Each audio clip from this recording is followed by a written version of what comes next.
Keep it, throw it out. What do you do with your loved one's personal items after they've died? There are lots of controversial opinions, so let's talk about it.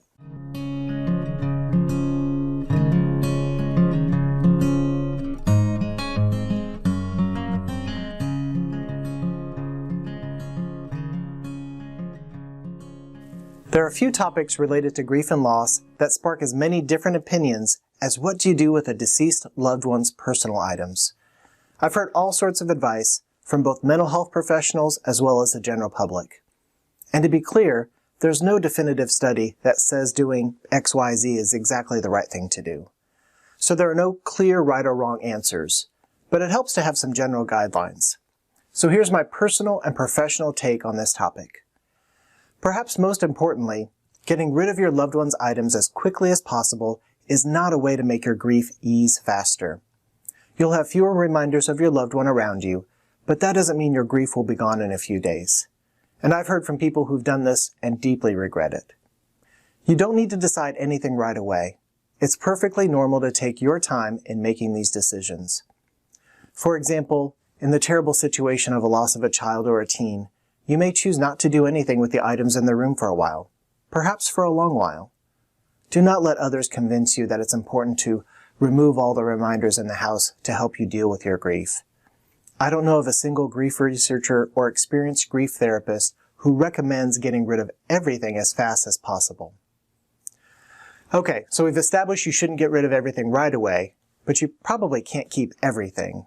So what do? First, don't rush yourself. Take several months or longer to decide what you want to keep. At first, it is possible that everything your loved one touched may feel special and important, but over some time, you'll likely discover that some items really do mean a lot more. When you get to the point that you feel the need to go through the items, especially those boxes and closets that haven't been emptied for a while, decide if you want others to be there for support or if it's something you want to do alone. Either way is fine, but if you want help, go ahead and ask for it. Before you get rid of an item, you might want to take a quick picture of it. It's a free and easy way to symbolically keep it. It may also make it easier to part with it. And another way to make it easier to part with something is to give it to someone who may really need it. It may feel good to give away clothes or appliances or tools or other items. You may choose to give some items to other family members, and that's a nice gesture. But just be sure that you're really ready to let go of them. Maybe your aging parent had an older car, and you give it to a nephew whose car engine just melted down. That's great, but you'll need to realize that your nephew may not treat that car with as much care and concern as you would. It probably doesn't have the same meaning to him. There are times when it may be actually easier to give the items to a charity than to give it to a family or friend, so that you don't have to continue seeing the item. I would recommend avoiding the mindset that you're only going through their items once. Instead, I recommend several smaller cycles of going through things over time. Going through things only once makes every decision feel so important. To go through items several times over a few years often feels less overwhelming. There are lots of creative ways to keep something or keep the memories associated with an item. A simple example I mentioned before is to take a picture of the item. More creative examples are to have clothes and other cloth items made into a quilt or a blanket. I've seen some really wonderful tie quilts, t-shirt quilts, and displays of items from your loved one's collection. So let's tackle another difficult topic. What if you think that you're holding on to too many items or overvaluing them? Here are some things to consider.